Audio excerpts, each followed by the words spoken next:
السواقه بتاعتنا.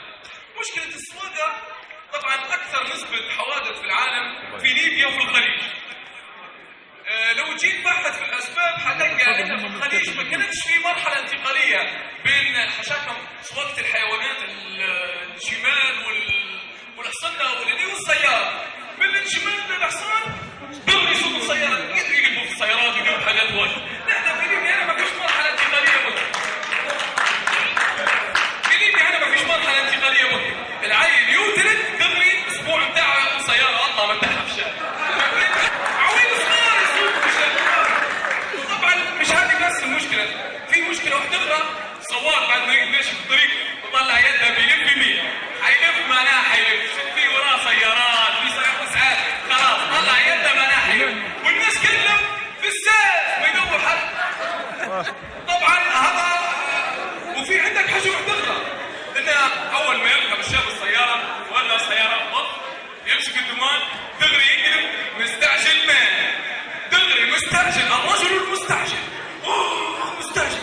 ومرات يقعد في السياره يسوق بشطوط جو سمع يفضل انه هو مستعجل. انا مستعجل. يخبط له اثنين ثلاثه مستعجلين على حاجات ما معلش مستعجلين في ليبيا. ماشي للكافي مستعجل، ماشي بيحلط، ما فيش حاجه يستعجل عليها. وطبعا عندنا حاجه واحده اخرى تصيب في ليبيا، لما تيجي تمشي المكان ومالكش عارف وين ماشي وتيجي تعدي على حد يوصل لك، وبالذات كانت بنت. طبعا كانت بنت التعبه تقعد تبرم بعدها تريح تقول لك بسم الله الكريم ما بصلحوش كين انا. كين انا لكن هذا يشرب قهوه.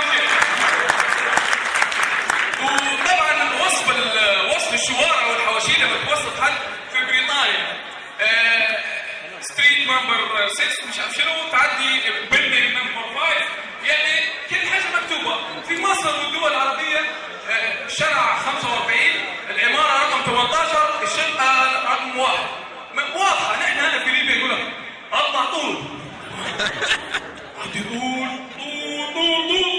تلقى حلاق بقى الحلاق فيه مش كتير بقى عدي قد مخرج وتلقى شيء ما تاخدش بنزينه بتاعها فيها ميه وتعدي تقول لك عدي طول تلقى شارع سيب اخش منها.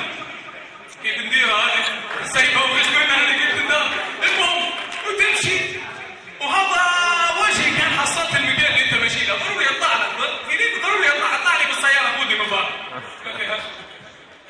وطبعا المستعجلين ترى تحيه اخونا وسيم عادل، عندنا حاجه هيك الوسيم. طبعا نحب اسمع تحيه قويه الوسيم. نحب نقول الكلمه المستعجلين يا مستعجلين قطعتونا بس وقت كامل مجنونه، كم سياره خبطتوها تهاضى عيب، حتى كان ما عنده شيء تلقاه يمشي في العكسين متعصب دي بيجري هابط.